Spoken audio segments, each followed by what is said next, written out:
¿Se oye? Sí. Hola, buenas tardes. Primero vais a permitir que me presente yo, porque nadie probablemente me conoce. Yo soy José Félix Martí Masó, neurólogo, miembro de Jaquiunde, y en Jaquiunde somos los organizadores de estas reuniones de Jaquimiña. Para mí hoy es una satisfacción poder presentar al director de la musical de la Euskadi Orquesta, a Robert Treviño. Él es además director invitado de la RAI y de la Orquesta de Malmö. Yo tengo aquí su currículum vitae y la verdad es que hay muchas cosas que podría subrayar, pero me gustaría destacar algunas que me parece que es bueno para conocerle un poco mejor. Él es estadounidense, de origen mexicano, y él es un hombre que empezó probablemente al inicio con un instrumento, con el fagot, y luego fue desarrollando toda su educación en dirección de orquesta. Desde muy pronto ha sido ya director de orquesta y ha trabajado en muchas orquestas a lo largo de su carrera profesional. La verdad es que cuando uno ve su formación, dices, entre los mentores de dirección se encuentran gente muy importante. Leif Segerstam, Kurt Masur, Michael Tilson, Thomas y David Sinman. Es decir, él ha tenido una gran formación. Y luego ha participado, yo diría, en muchas orquestas, en su trayectoria, dirigiendo a muchas orquestas en su carrera musical. Incluyen trabajos en la Orquesta Sinfónica de Londres, la Orquesta Filarmónica de Múnich, la Filarmónica de Londres, la Tonhalle de Zúrich, la Gewandhaus de Leipzig, la Sinfónica de Viena. Y esto también es una muestra de su rigor, su capacidad de adaptarse en cada momento y de estar inquieto para seguir dirigiendo orquestas en todo el mundo y de querer perfeccionarse llegando a cotas más altas. La verdad es que para nosotros tenerlo en Euskadi como director musical de la Euskadi Orquesta es una enorme satisfacción y un placer. Yo como oyente de la orquesta le agradezco todo el esfuerzo que ha hecho para mejorar la orquesta durante estos años en la que ha sido director. Él os va a hablar probablemente de muchos aspectos que tienen que ver con su trabajo, incluyendo el tema del liderazgo. Pero el título de la charla se llama People and Society Through Music and Art. Personas y sociedades a través de la música y del arte. Thank you very much for your presentation and thank you. I think that's good. Thank you. Gracias. Hello. Now you get to practice your English. Uh-oh. One moment here. So the format I want to follow with our talk is I want to start off on the subject that I'm going to speak about and then also give you time to ask me questions, make comments. It's the thing that I'm most interested in, actually, is talking to you, to know what you think, to know what your questions are. I don't do a lot of these type of talks because I work in a profession without words. Conducting, you can come to my concert next week and you'll see me doing my work. Here's my work. Nothing interesting.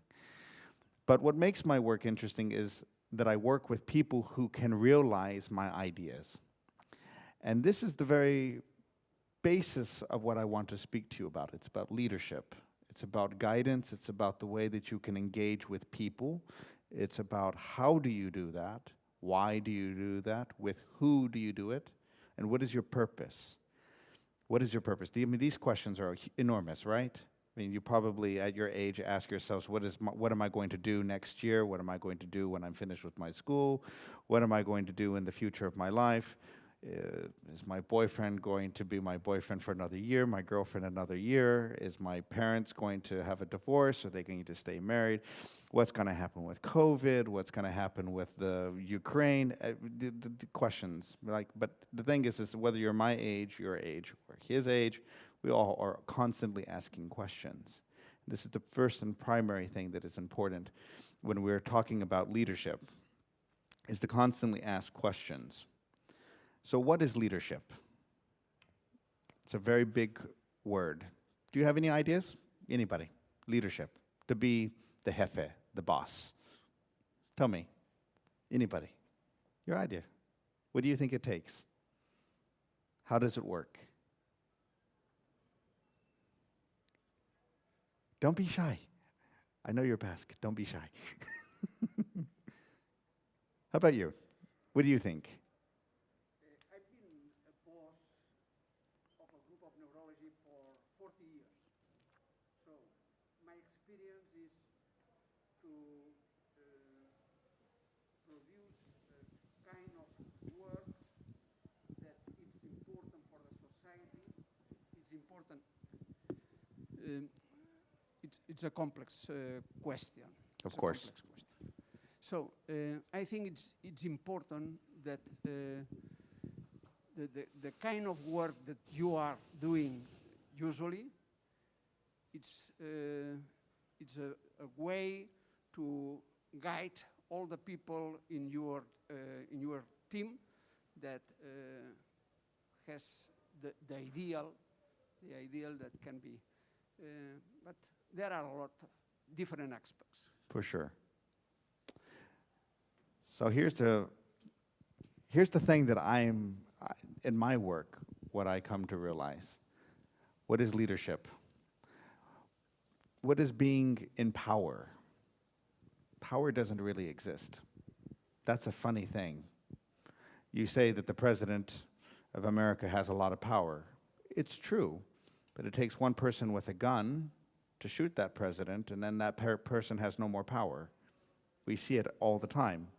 Kings, dictators, bosses get fired, teachers get fired, everything changes. So what is power and what is leadership? The thing is, what I have learned is that power doesn't actually exist in its own. You say, I am the music director, I am the titular conductor of the Euskadiko Orchestra. You must have a lot of power. Yeah, it's true. I can make decisions. But I can make decisions only as long as the people who I make the decisions for allow me to make the decisions. That's very important. As long as they allow me to make the decisions, I have power. The minute all of them say, we don't want you to make decisions anymore, I lose my power. Doesn't matter what the piece of paper says, doesn't matter what the contract says, doesn't matter how much I can sue them, nothing like this. None of it matters. Leadership and power come from the people who you do it with. So, now comes the very, very complicated next part of this. How do you get a group of people to come together around your idea? That's very complicated if you think about it, especially if you have a different idea than everyone else. Okay?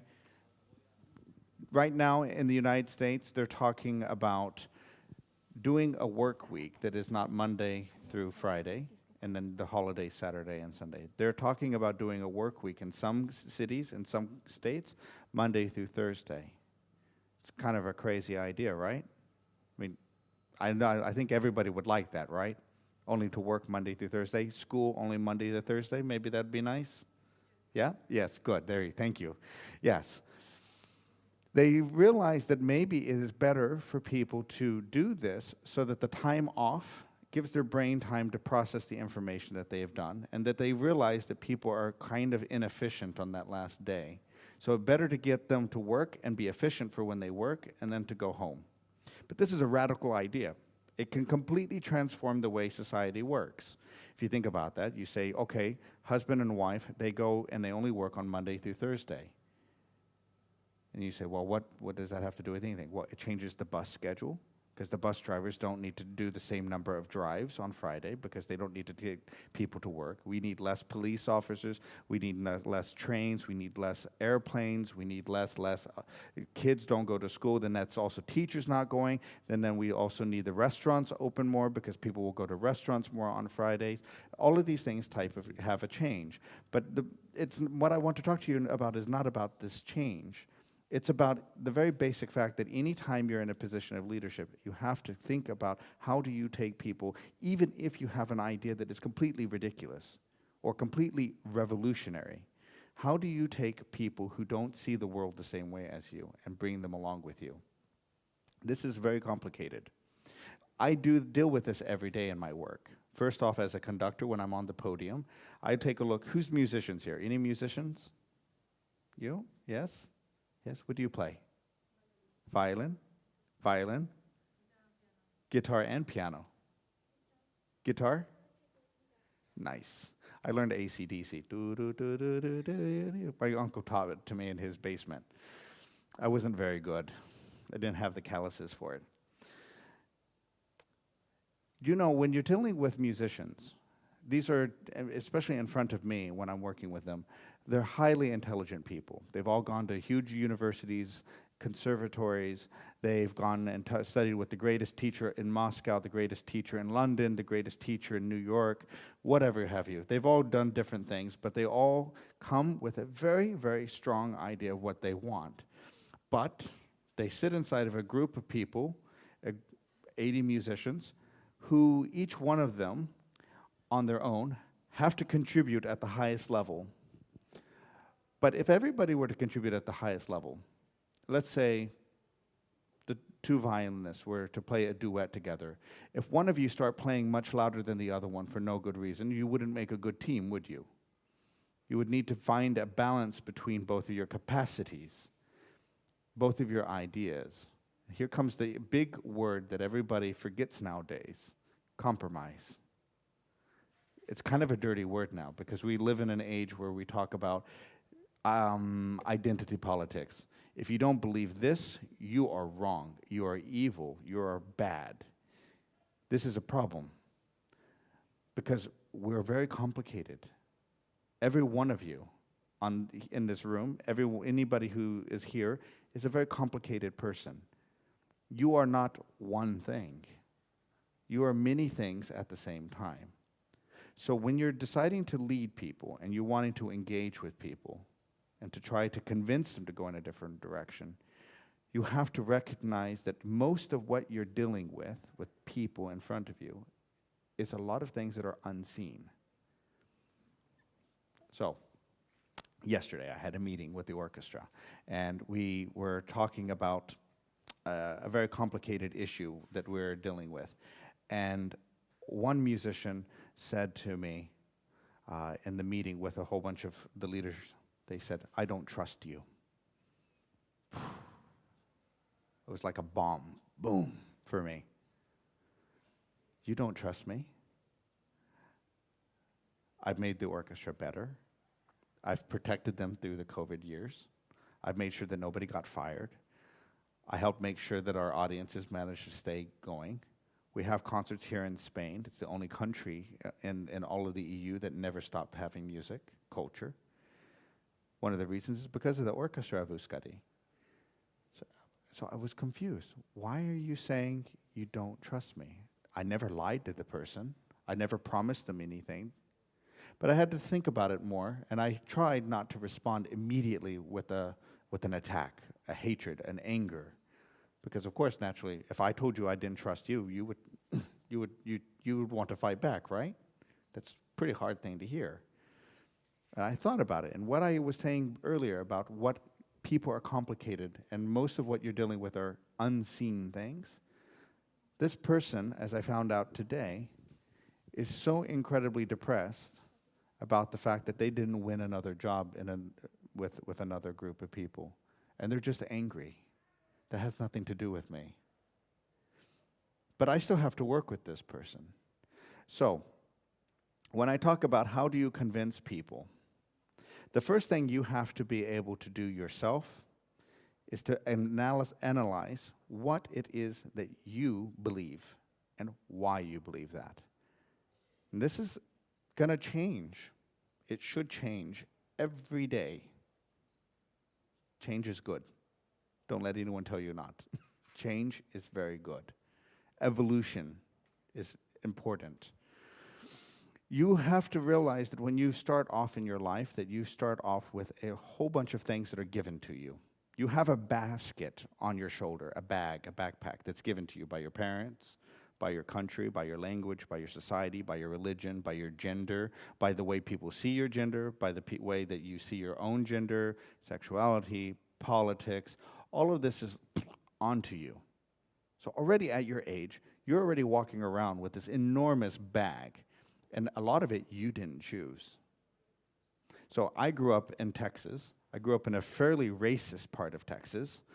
We didn't have a lot of black people growing up in my neighborhood. I was one of the few Mexicans in my neighborhood, so very commonly people would call me wetback, spick, all sorts of nasty things, and throw beer bottles at my house telling us to go back to Mexico. I was not from Mexico. I was born in America. But, okay, what is that all about? But it comes down to what I was saying before. We all carry a huge bag on our shoulders.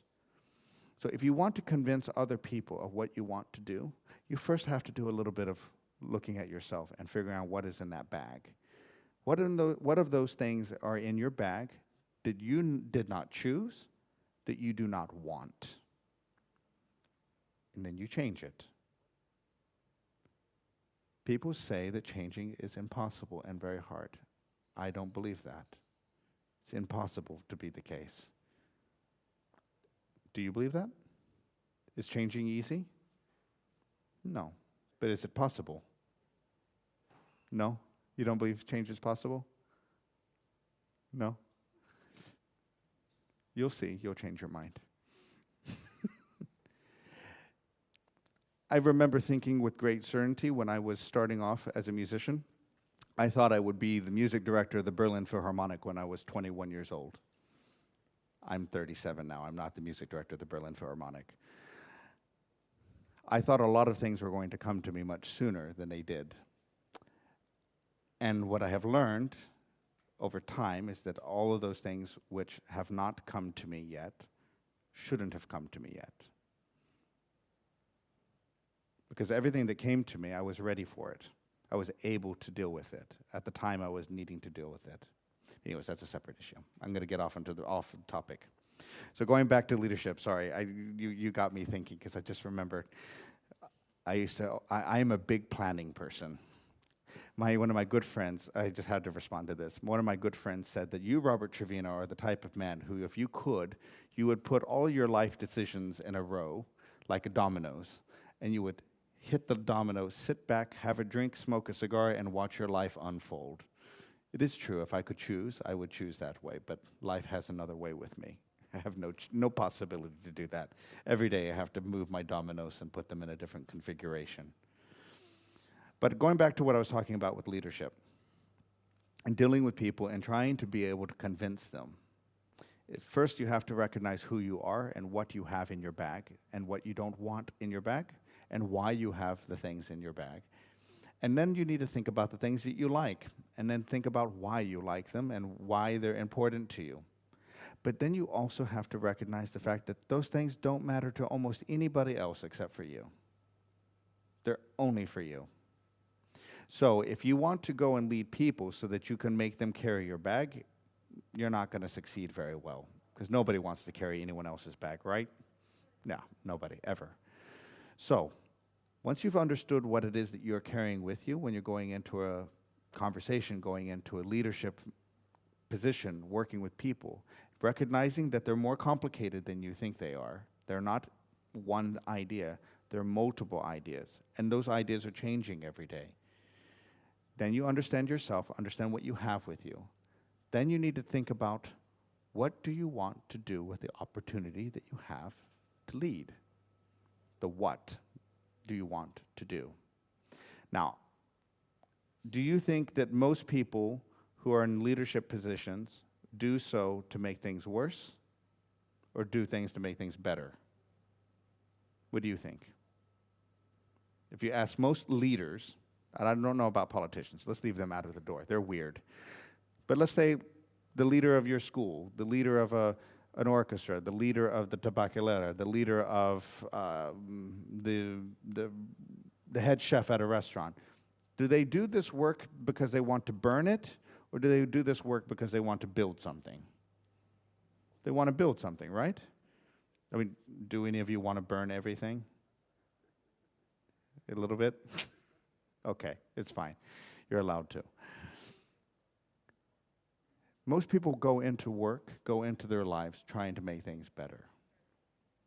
Whether we succeed to do it or not, that's a very different issue, hugely different issue.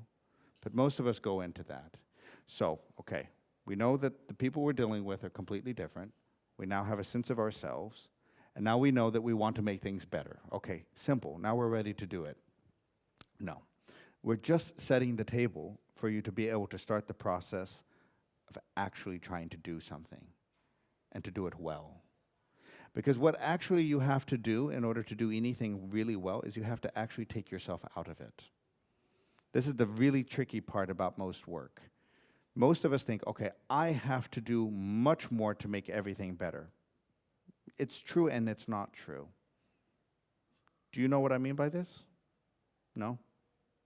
Okay, good. It's confusing. You say, I want to make everything better. But you remember the first thing I said to you about power? There is no such thing as power. There's no such thing. You have no power. It doesn't really exist.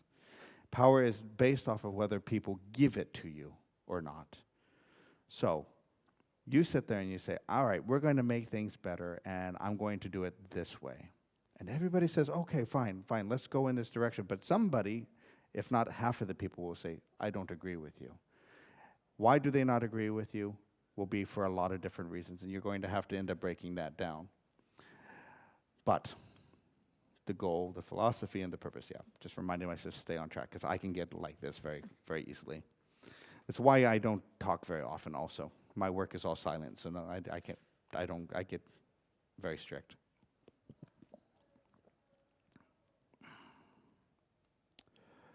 So, going back to the issue of leadership. So, when I said that we don't have anybody who's actually paying attention, anybody who's actually, that we don't actually have power over anybody. And we are trying to lead people and to go in a certain direction. And that we recognize that we want to do it in a good way. And we recognize that people are complicated. And we recognize all these little different ambiguous things that don't really help you do anything better. And then I say we have to take ourselves out of the equation to be able to try to do something well. Now, this is in two different parts. The first part you have to realize is, yes, you have to do a work. So if you're going to be a guitarist, you have to study the guitar well. If you're going to be a pianist, if anyone want to be a doctor here? No? Lawyer? Artist? Painter? Okay. What professions, what do you want to do? A teacher? Okay. That's fine. That's fine too. That's fine. That's fine. A what? Firefighter. Good. Please do that. People need that. Would you artist?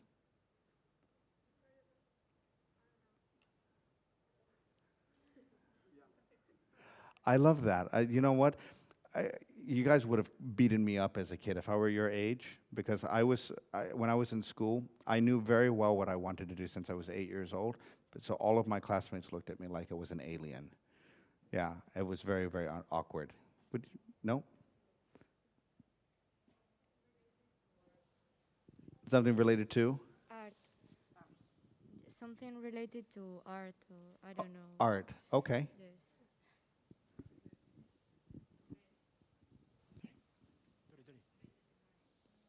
Veterinary. Yes.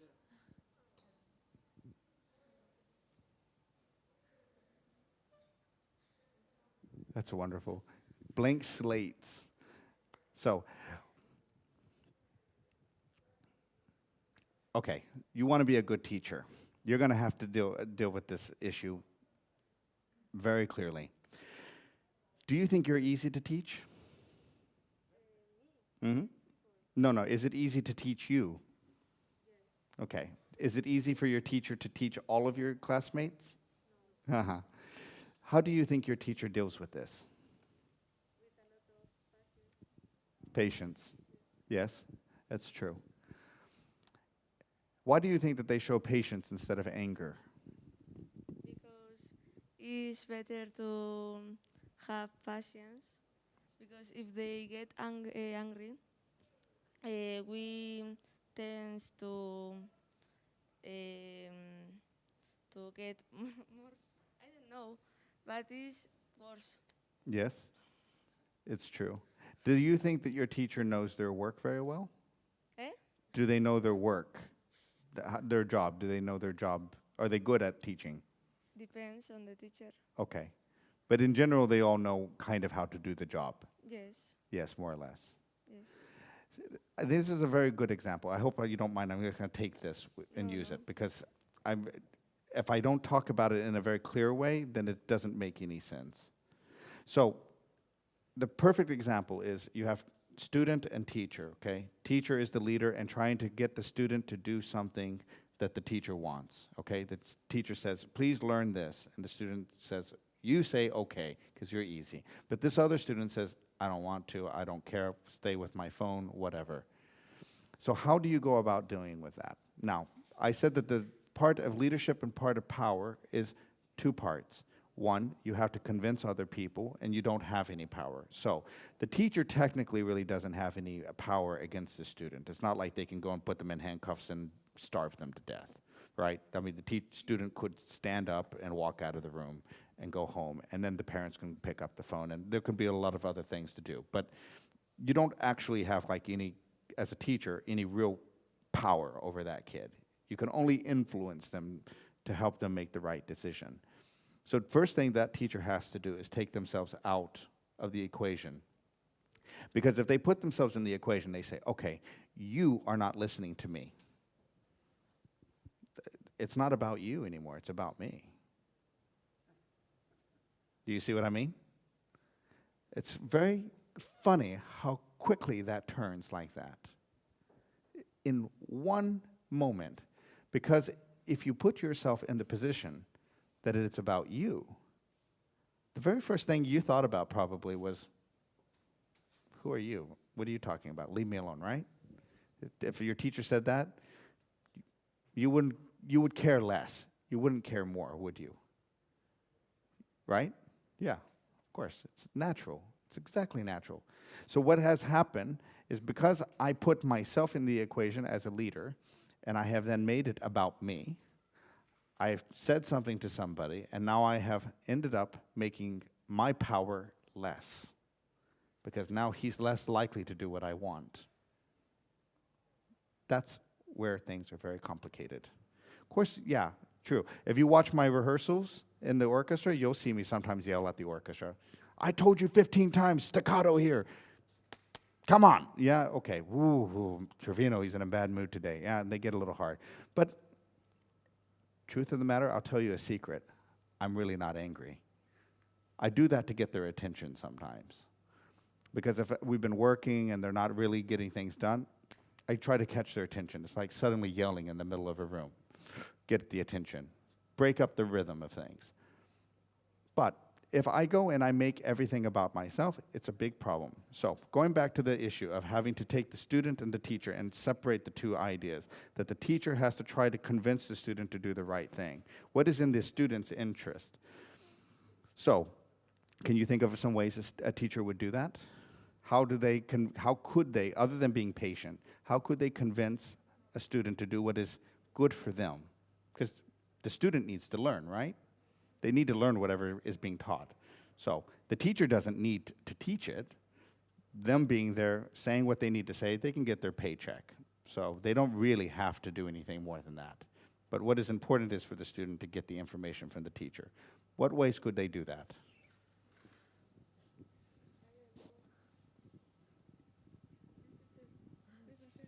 No? Anyone have an idea? You're in school all day long. How does your teacher convince you to do something you don't really want to do? Huh? Punish you? No, punish me, but if I don't do something, maybe I will get a bad mark or something, and I don't want to get a bad mark. Yes. Okay. So okay, we already arrived at the last point of the power thing. Yeah. Of course, in every situation when you're in leadership, you usually have what we call punitive methods of enforcing your power. You can tell an employee that you are showing up late too many times, I'm going to cut your pay. You can put a person out of a project, you can fire somebody, you can really cause a lot of damage like that. But I call them punitive because in the English language, punitive is a pretty hard word. I don't know what would be a Spanish equivalent to punitive. Castillo? Castigo. It's a really hard thing. There's an old Russian expression. Can I see if you understand it? Have a soft glove, but a firm hand. Does this make sense to you? Yeah, okay. Don't always take leadership advice from the Russians. But anyways, it's true that in a leadership position, you generally will always have what we call the punitive methods, or the nuclear option, the button which blows up everything. It should always be in the pocket. You should always keep it in the pocket. You should always keep it in the pocket. Only in the most extraordinary circumstances should you ever take out and press the button. I mean, and it needs to be something where, and again, leadership. Let's say I have a person who's working for me and they were to physically assault another person who's working for me in front of everybody, to hit them for no good reason. Yeah? If the whole group around me says that that's unacceptable and you have to get rid of them, well, that's a pretty safe moment to press the button and fire the person. Because not only are you doing it because you believe that's what you should do, and you're in the position to do it, but you're also having the people with you and going in that direction. But let's say two people just have a verbal argument, and then you say, I'm going to fire this person because I don't like what they said. Nobody agrees with you. You'll find yourself on the other side of that equation. You'll find yourself in the trouble for pressing the button. So, punishment, okay. We have that option as leadership. That's one way to do leadership. That goes closer to dictatorship, right? But okay, it's a true thing, and every leader has some options available to them, but generally you should never use them. Any other ways that a teacher can convince a student to do their work? Make an example? Make it interesting. Make it interesting. So I'm teaching you something and you don't find it interesting, but I think of trying to make it interesting for you. Yeah. So this is actually one of the ways that I like the most. So how to convince somebody to do your idea. So my boss at the orchestra, Oriol Roch, he and I have, in our work together, we often say that assumptions get us into trouble. Do you know this word, assumption? What's the word for that? Asumir. Yeah. To assume is very dangerous. And what we think is obvious is not actually obvious. So, I say to you, my jacket is blue. Is that obvious? Does anyone have a different opinion? Come on, artist. No? It's midnight blue. Yes? Midnight blue. Somebody would say, oh no, it's midnight blue. It's a simple thing. But so oftentimes when you're going into a conversation with somebody and you're trying to convince them of what you want to do, what you said about making it more interesting, to make something more interesting sometimes has very little to do with the actual subject, but only just the way that you approach it. Sometimes what you have to realize is that the person isn't even starting the conversation with us. So for example, do you know that no two people on the face of the planet see this yellow the same way? No two people. Everybody's eyes are just a little bit different, that we all perceive this color a little bit differently. We can't actually describe it to each other, but it's true. Every one of us see this color a little bit different.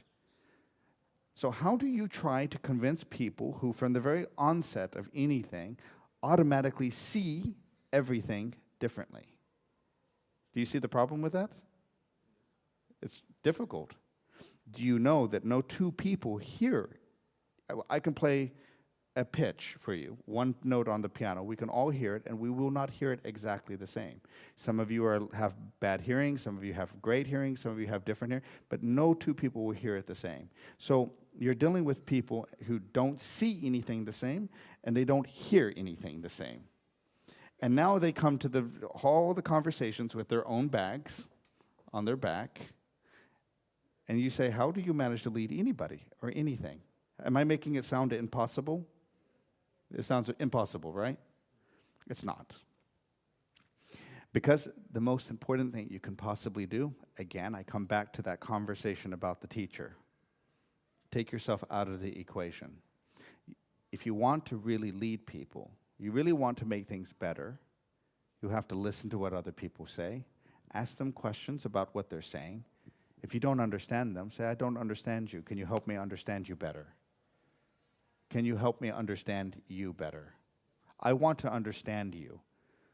I need to understand you. Why do you think that? What makes you feel this way? Knowing the difference between thinking and feeling, that's also a very important thing you need to do. Yeah? Thinking something is very different than feeling something. If somebody thinks something, you can change their minds. If they feel something, it's much harder to deal with it. For most people, our feelings are much more immovable. Even though they're flexible and they change every minute, our emotions, we're a little bit more in love with our own emotions than we are with our ideas, most people. Would you say that's true for you? Your emotions matter more to you than your idea. Probably your emotions influence your ideas. Yeah? Anyone else feel the same way? No? Ideas above all else. I like that, pragmatic. I like you're such a contrarian. It's good. I'm the same way. So you're dealing with people who don't see anything the same. You're dealing with people who don't hear anything the same. Everyone's carrying a different bag on their shoulder. And now you have to take yourself out of the equation and then try to see, understand the other people. So we'll just do a simple exercise. Try to think of one that works for you guys.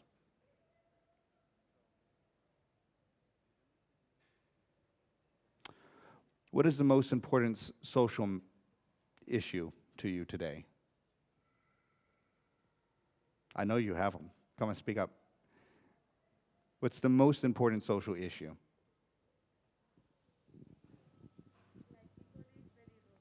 People are rude? You think that people should be less rude? Okay. Social issue. Gay rights, equal income, equal work, equal pay. I don't know. Anybody, anything? You have to have them. Yeah. How the middle class is disappearing and the differences between classes. Inequality. There you go. That's a good one. Yeah, inequality. Okay. It increases the inequality. Yes, perfect. Yes. Anybody else? Okay, we're going to take inequality. You're the winner. Okay, but this is not your subject. This is our subject now. Okay. Raise your hand if you think inequality is a big problem.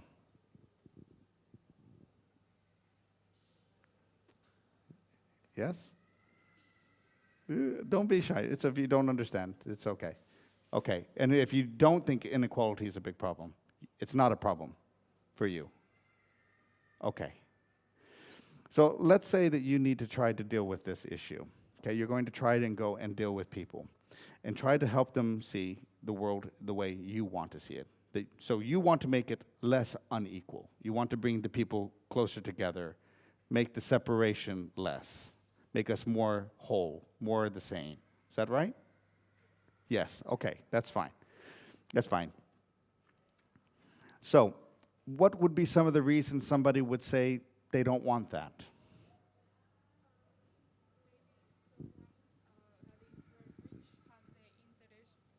Like, I don't know, like normally the ones that beneficiate from these inequalities are the very rich people. Mm-hmm. So I guess that maybe they would be against this, since maybe they would lose money in some way or something. I'm not really sure, but Okay. I don't know if that makes any sense. No, it makes sense. Makes sense. Anybody else? Other reasons we have inequality. We need it. Okay, why do we need it?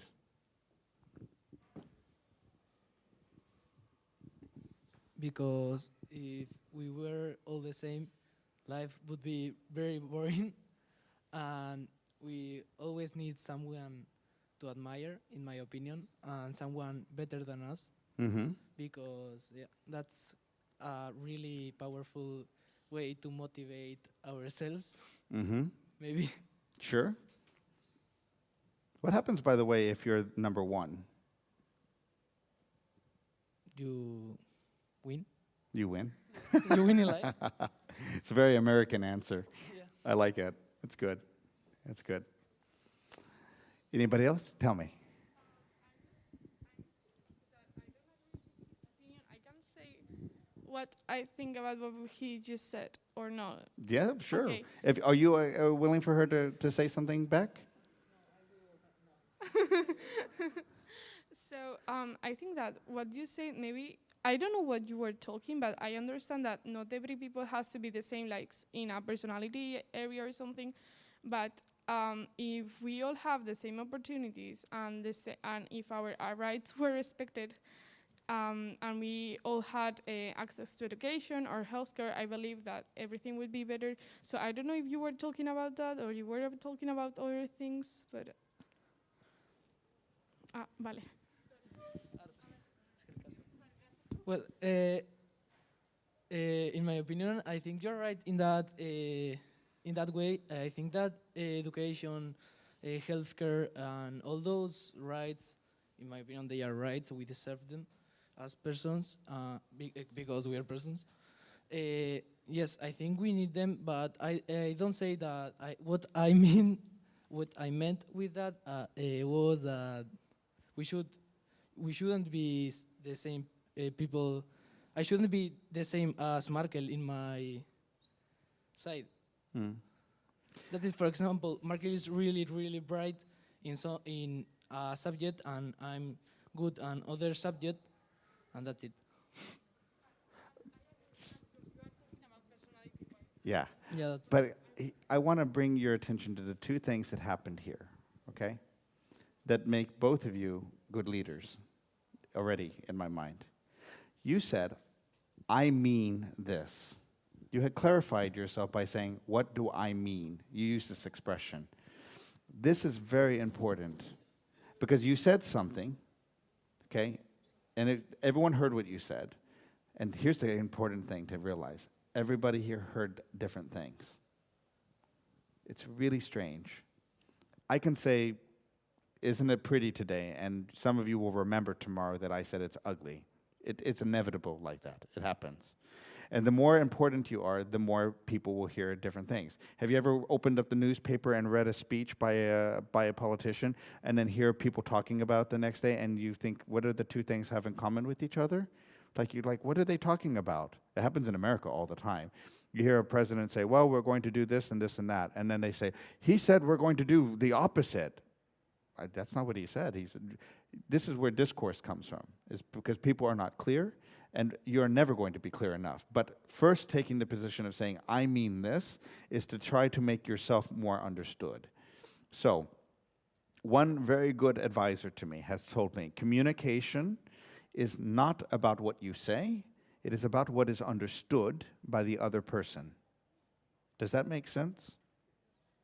So I remember what I said to you before about what my boss, who's over there, Oriel, and I always what we talk about is the assumptions, the things that we don't always recognize with people, that we start off our conversation with thinking that there are obvious things, but the obvious is never obvious.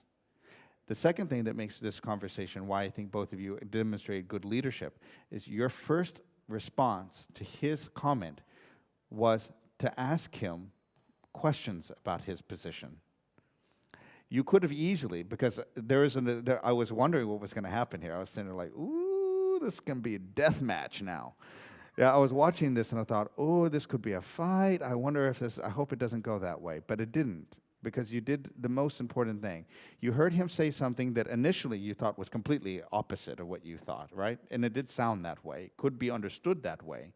But you first asked him, what do you mean by that? Do you mean this or this and that? And you asked him more questions for him to then clarify himself even more. And what you ended up finding out is that you actually find yourself on the same, more or less the same page, at least on that issue. And there you go. The first thing you both did, you clarified yourself, you took yourself out of the equation to understand him better. Now, whether you both agree on everything is not the important point. Far from it. No two people are going to agree about everything anytime. I'm married twice, so that's an example. My first one, we didn't agree on some things, like staying married. One of us didn't, the other one did. The one I'm married to now wants to stay married. I do too, so it's all good. But that's supposed to be funny. There you go. You're saying, oh my God, he's talking about divorce. Oh my God, he's so sad. Oh. But when you take yourself out of the equation, you give yourself an opportunity to be able to find commonality. And so, as I said before about the teacher who says, why are you not listening to me? You lose your power. The teacher says to you, did you understand what I was telling you about just now? And you can say, no, I wasn't really listening. Okay, let me try again. What do you remember of what I said? And anyways, then you start a conversation, and it could go a completely different way. But then if people don't understand each other, the first thing to do is freaking find out what you do at least agree on. And there is the basis for being able to do anything. So you can go and teach somebody and make something more interesting to another person. But sometimes it's just as simple as finding as what it is you do agree on. Take that as the starting point. And with that, commonality, teamwork arrive. So if you want to lead a whole bunch of people, it's not about telling them what they need to do. It's sometimes about listening to what all of them want to do and hearing where the commonality is and then trying to go in that direction and see where you can go quickly and where you can go slowly. We talk very often, my boss and I, we talk about the quick and the slow decisions. Sometimes we can make a decision today that will have an effect tomorrow. It's possible. As leaders, and the more effective you are in a team, the more quickly you can implement anything. But where actual real work is done is slowly. It's taking a look at what is available to you, with whom is available to you, how much money, what time you have. And by the way, all of our time is limited. We are all going to die, so we don't have infinite amount of time or an infinite amount of resources to do everything. So we have to decide how can we make use of the time we have. And we could take a look at things and we can say, well, if we want to arrive at this large point, like we want to fix an issue like inequality, that's not something that's fixed overnight. That's not going to even be fixed in 50 years. Not really fixed. There's a million reasons why inequality exists. I mean, I've read tons of books about it because I'm actually somewhat obsessed about it. Because as a person myself who grew up very poor, I'm not poor now, but grew up very poor, I ask myself the question very often, why do I succeed and other people not? Sure, I work very hard. Sure, I practiced a lot. Sure, I put my hours in and I tried to do the best I could, but I know other people who did the same and are nowhere near my position. Why? And I think some of that has to do with social baggage, some of it has to do with religious influences, social influences, and it certainly has to do with who you keep around yourself.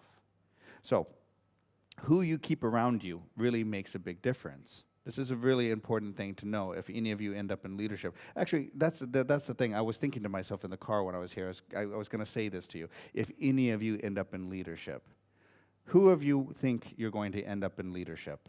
Raise your hand. Who's going to be a leader? Raise your hand if you think so. Yes? Come on, raise them higher if you think so. Be a leader. Show me that you're going to be one. Only one? You have it very wrong. You have it very, very wrong. So, you remember that musician I told you about who said that I don't trust you? You remember I told you about that just now? Regardless if I like what that person said or not, they're a leader. Because they have the capacity to change other people's opinion to theirs. They could make more people think that I'm not trustworthy. They could do that, right? Makes sense. They can go and sit around the coffee with their best friend and say, oh, Treviño, he's an asshole. I can't trust him. Oh, yeah, why? I don't know. You know, you can just see it in his eyes, whatever. And then it can grow like this. Sillier things have happened for less reasons. It can happen. So the truth of the matter is, all of you are leaders, one way or the other.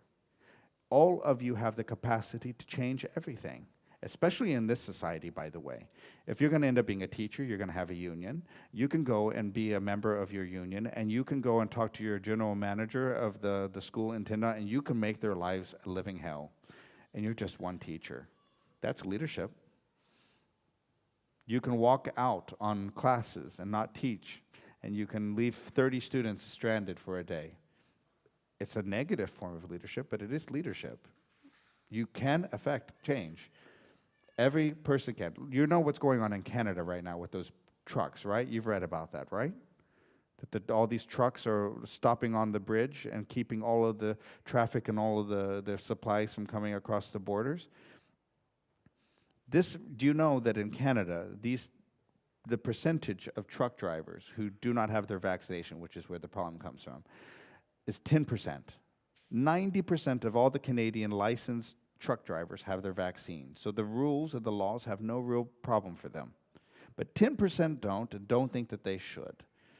And they have decided that they are going to stand up and make a noise, and they are going to lock up an entire country. And they have succeeded at doing that. So this is my point, why when I ask you if you're going to be leaders, and none of you raised your hand, believe it or not, every one of you are going to be, in one way or another. When you decide to buy a house, when you decide to vote, when you decide where you put your money in a bank, when you decide what school you send your kids to, if you're going to have kids, if you're not going to have kids, if you're going to go to the orchestra, if you're going to go to a university, if you're going to live in a different country, every one of your decisions will have repercussions, not only on yourselves, but on everybody else. You can't move one person, one place, and not cause a big change. So in that way, every one of you are leaders. You will lead a change of some sort. It's true that some of you will lead changes that you will not recognize. Would you rather recognize your changes? Would you rather be in control of those changes? Would you rather be able to influence the world around you to the way you want it to be influenced? I think most people would say yes. Nobody wants to be dragged around by their teeth through life, right? No? Nobody came here holding your hand coming here. So, future, people, society, music. So where does this all leave us with music and society and arts? Well, we have a couple artists in the room. And I wanted to tell you and talk to you a little bit about how much art and music can change the world. It's a big subject for me, because it's the reason I do my work. So we have, I was having a conversation, we have a pianist this week, Yuliana Avdieva, she's a Russian pianist. We spent about an hour talking this afternoon about 2 bars of music. And in this piece of music by Leonard Bernstein, Age of Anxiety, it was written in 1948, and it was written right after the Second World War, when everybody was still recovering from the trauma of the Second World War. And I programmed it because I think we're living in an age of anxiety right now. Are you happy with the situation in the world? No? Yeah? No? No? Okay. Are you anxious about it? It's okay. I'm anxious about it. My wife's anxious. Are you anxious about it? No. I think this is the best time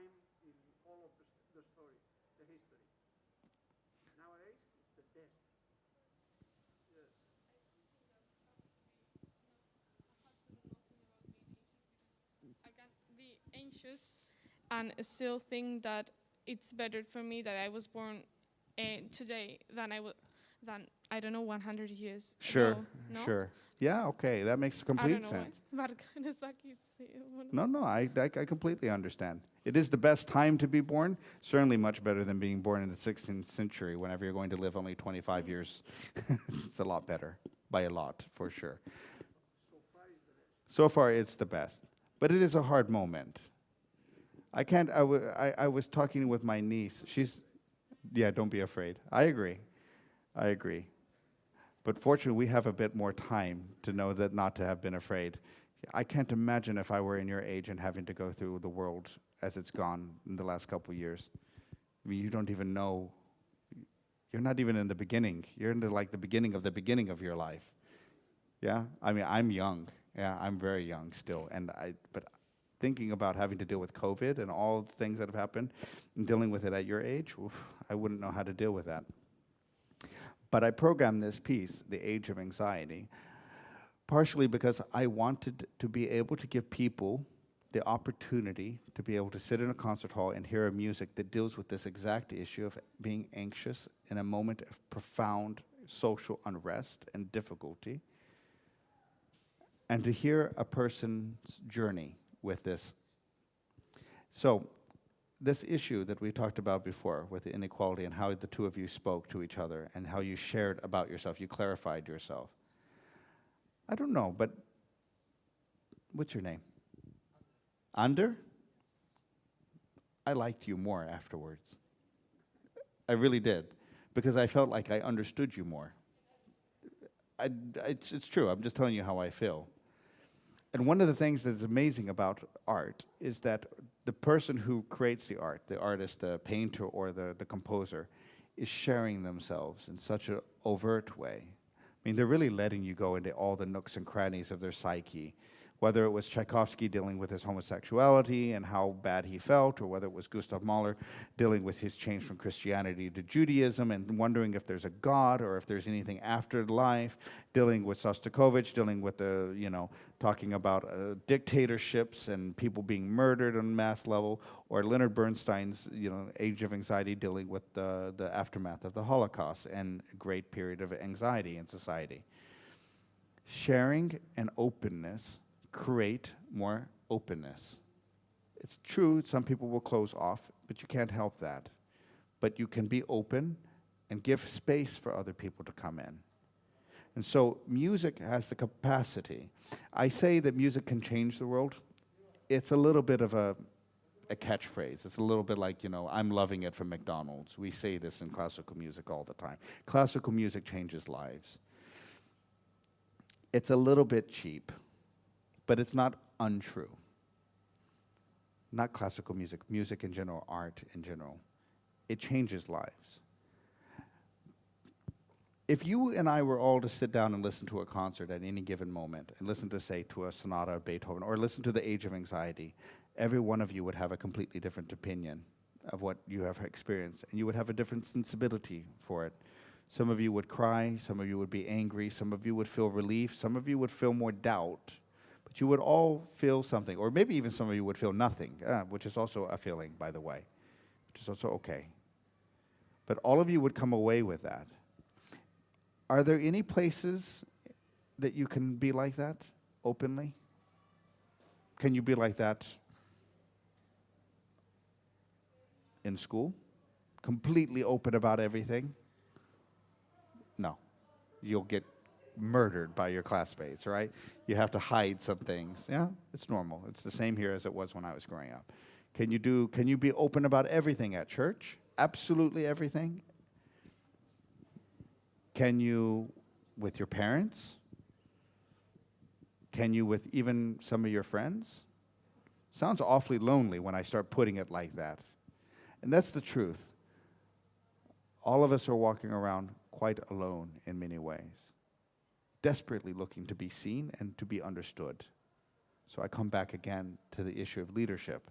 Why all of you are leaders in a different way is because you can choose to lead by being more understood, by being more open, by creating space for other people to come in. Of course, you have to be careful about it. You don't want to be reckless about it and let people come into your lives and cause chaos. Of course, I understand that. But you're talking about having to have people be not rude, right? To be more generous, more kind to each other. So music, art, create a space for people to put the wall down. And that's really necessary if you think about it. Other than when you go to sleep, and even when you go to sleep, how many of you have nightmares? What's the word for nightmares? Pesadillas? How many of you have them? Yeah? Yeah? Okay. So you would say that sleep should be the place you feel the most safe. But even then, you're not even safe from yourself in this moment. I'm making the world sound like a horrible place and a terrible thing. But it's hard, and there's no doubt about that. But music, art, give you an opportunity to be able to put the wall down, to look at somebody else showing you themselves in a very naked way, and to see yourself in them, and to feel not alone. It changes people, not quickly, slowly. You remember I talked about the two types of work, the quick work and the slow work. Music and art are the slow work of society. 2 weeks ago, we played a symphony by Ludwig van Beethoven, the famous composer. Ba-ba-ba-bam, right?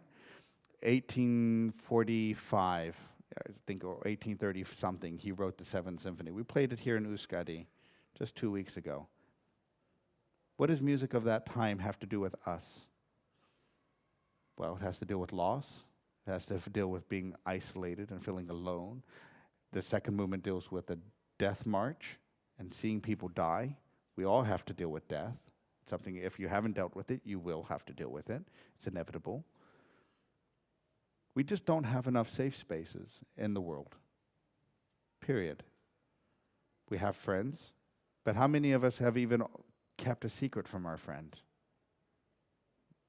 It's happened. But in music and art, you have no secrets. You only have your relationship with a completely open other person, the composer or the artist. And it's really important to have that. What that man is doing over there,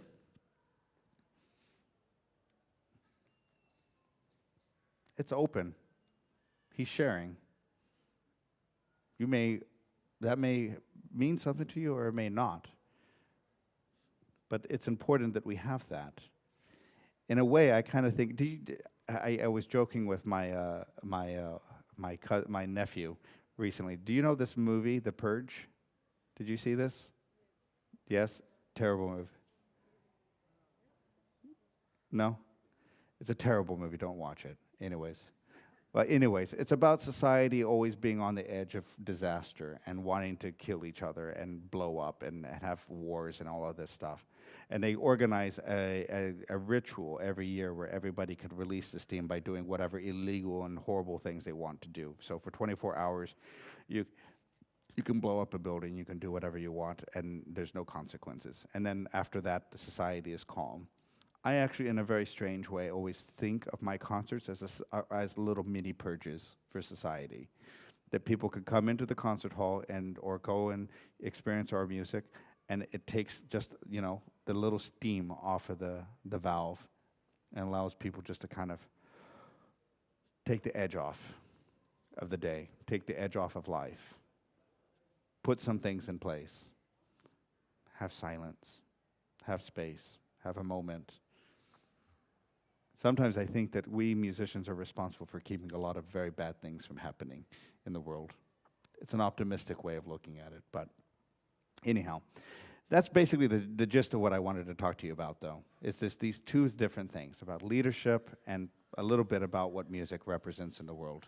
That was less important to me than talking about leadership with you, because to me, whether I like it or not, you guys are going to decide a lot of things for me. You're going to start voting soon. You're going to start working. You're going to start being in law firms and making a lot of life decisions that are going to affect me. So kind of look at all of you and hope that you'll do a good job. And I hope that you'll make a difference in a good way, and that you'll find a good way to take yourself out of the equation when you need to, but do it to help other people to go further along. I have a lot of faith in you. I have to have a lot of faith in you. So that's my speech, that's my talk. If you have any questions, any thoughts? Yep. Oh, thanks.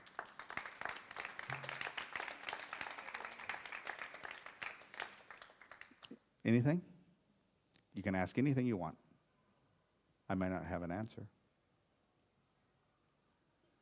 No? You're laughing. Oh, okay. No, it's okay. Okay. Thank you. Thanks for having me. Take care. Bye-bye.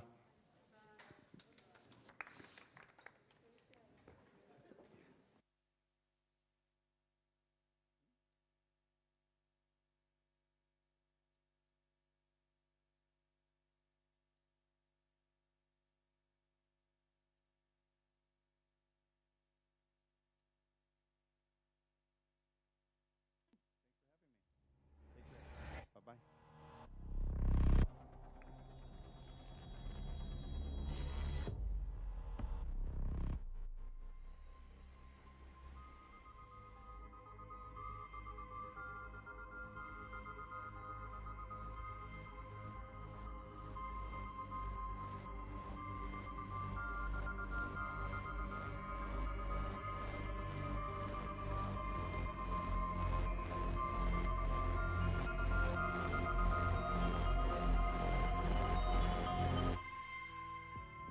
Should I keep the words you keep the meaning? I thought I never have to write again. Forever gonna make me feel forever. Like I was throwing punches in the air.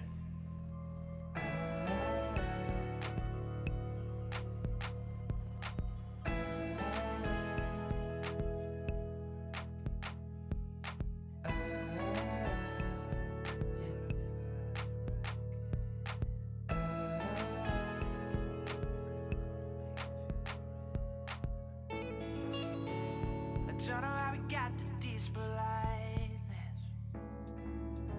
No one really thought about each other much. You're gonna make me think about a number. When I always thought that you were playing some game, I thought I had another try. But now I'm thinking about you, and now this rocking seems hard. Oh, I'm gonna make it right. I thought I had another page to go. I'm gonna take this nothing, then I'll try it into bright. Who's gonna make it die? I'm gonna think about you all